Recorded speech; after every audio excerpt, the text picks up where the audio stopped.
세계 곳곳의 날씨와 기후 소식 살펴보면서 시작하죠. 기후 리포트. 노광준 PD 나왔습니다. 안녕하세요. 네, 안녕하세요. 오늘은 어떤 소식일까요? 대한민국 소식입니다. 역시 기후 소식의 주인공 대한민국. 어제 오늘 이런 인사일 거예요. 어떻게 잘 오셨어요? 정말요. 진행자님 잘 오셨어요? 어제 저 3번의 깜짝 놀랄 사건이 있었다고 했잖아요. 그 얘기 좀 해주세요. 이거 시간 해도 되나요? 네.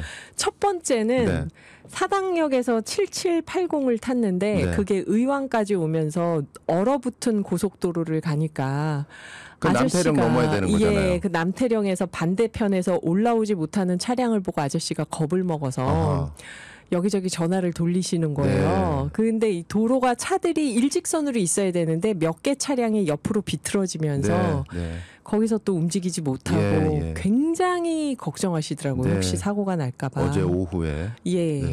두 번째는 그래서 북수원에 와서 내렸는데 버스가 없어서 걸었습니다. 일단 방송국 방향으로 걷는데 주변에 걸으시면 거기서 1박 2일인데.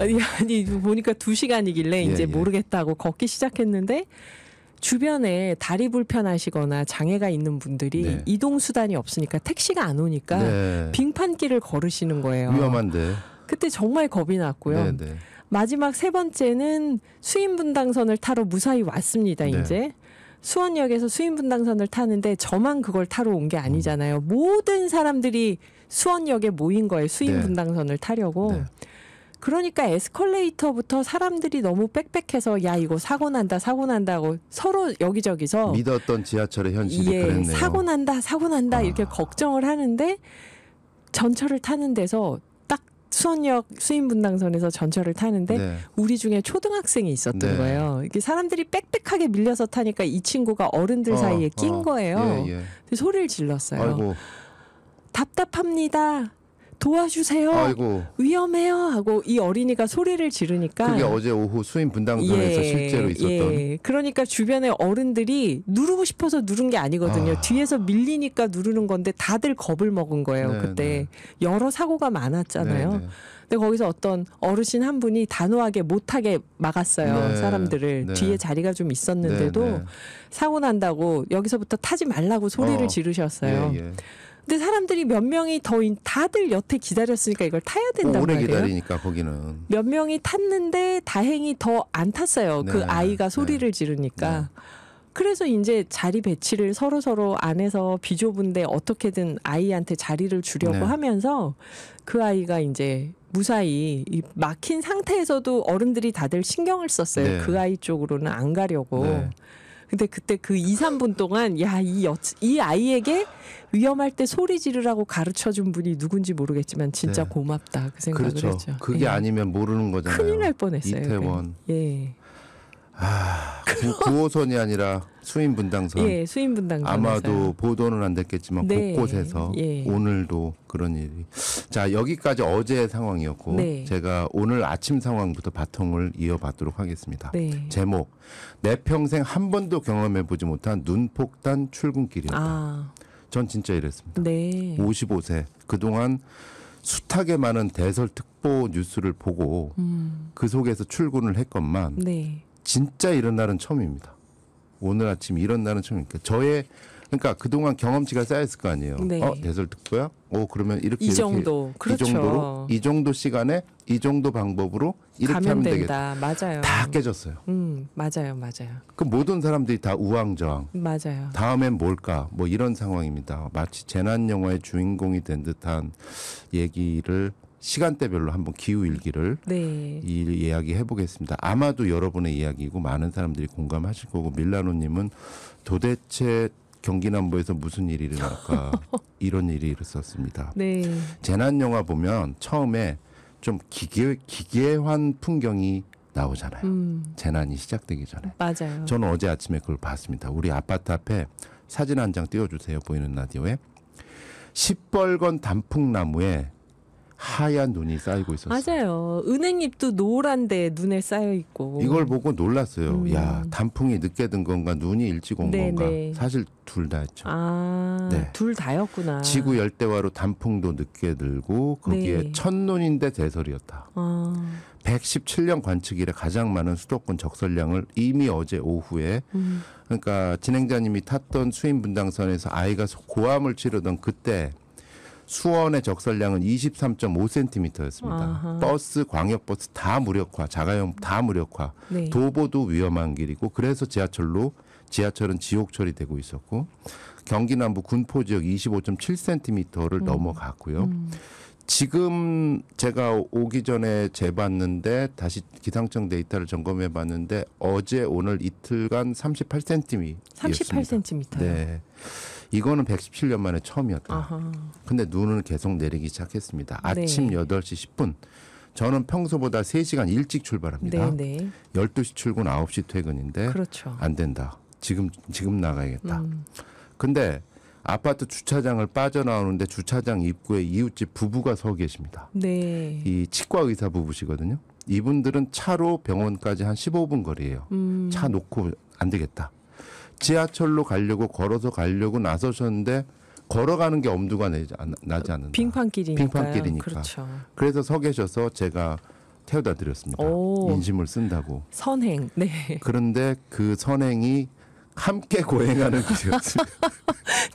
차라리 엉금엉금 걷는 편이 나았나요?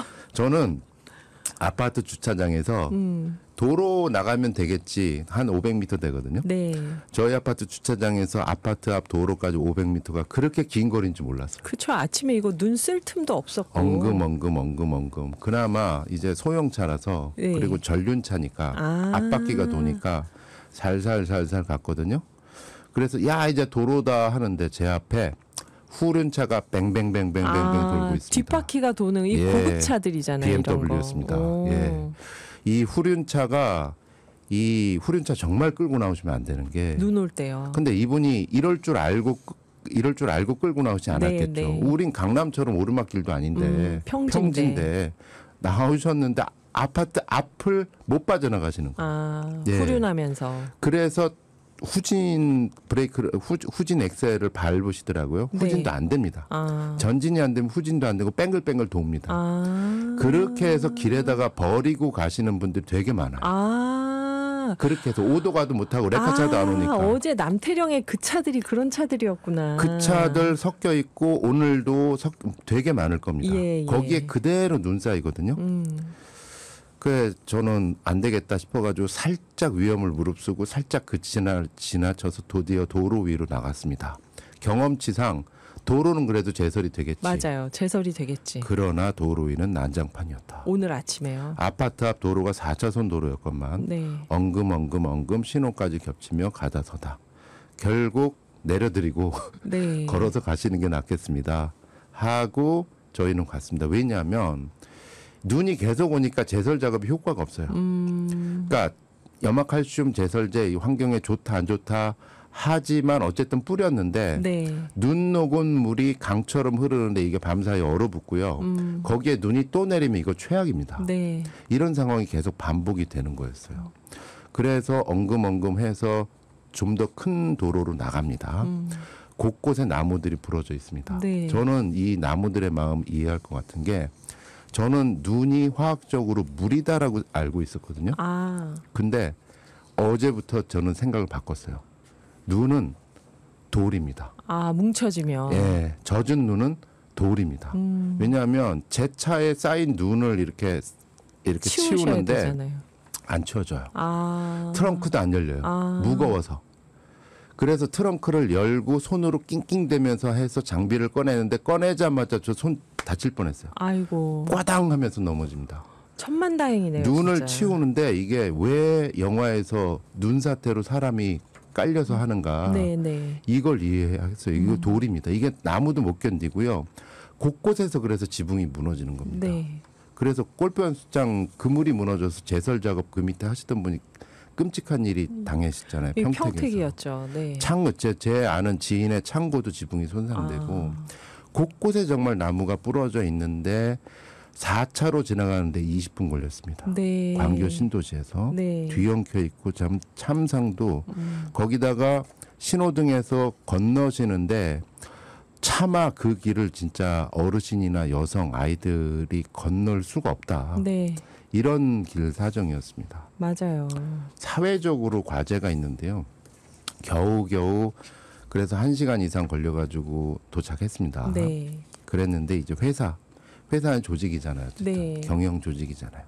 여기서 다 사람들마다 생각이 다 다르다 보니까 그렇죠. 이런 거예요. 지가 그랬어. 오늘 같은 날 일찍 출발했어야지. 더 일찍 왔어야지. 어디서 출발했는데 가까운 데 사는데 왜? 남들 다 온 사람은 저거 뭐야? 이렇게 되는 거예요. 맞아요. 이렇게 되는 거예요. 근데 아마 오늘 느끼셨을 겁니다.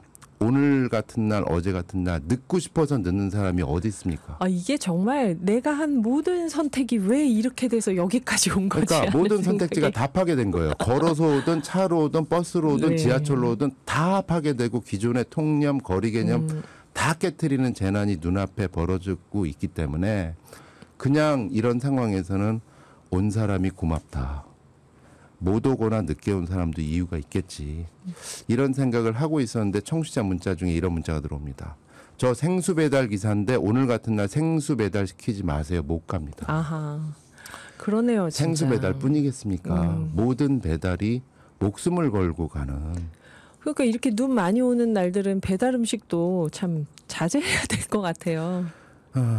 잘 아시겠지만 뜨거워진 바다가 원인이라고 하죠. 네. 평년보다 2도가량 높아진 해수온 상승 때문에 뱅글뱅글 도는 전리저기압이 눈폭탄을 불러왔다.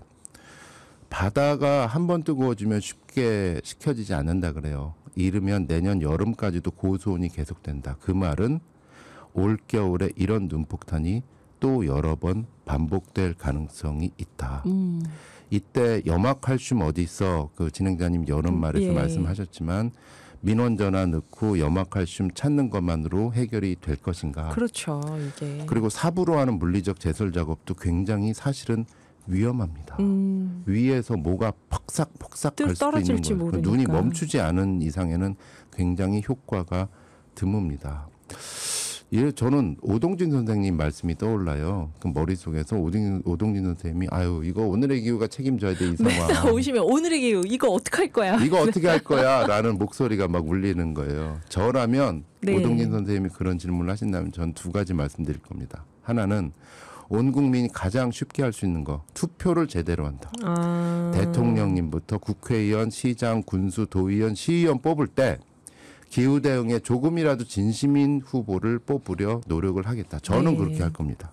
두 번째, 주변에 가까운 에너지 협동조합에 가입한다. 협동조합. 저 혼자 재생에너지 설치하는 건 너무 힘들잖아요. 협동조합에 가입해서 출자도 하고 우리 동네 공공부지부터 태양광 전환을 하도록 힘을 실어주겠다라는 결심을 오늘 단단히 했습니다. 큰 틀에서 기후위기 대응이네요. 이게.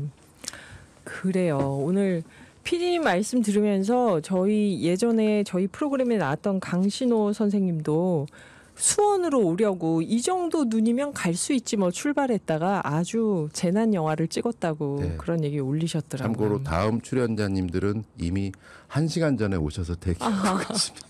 늦을까 봐 일찍 오셔서. 그래요. 감사합니다. 노광준 PD였습니다.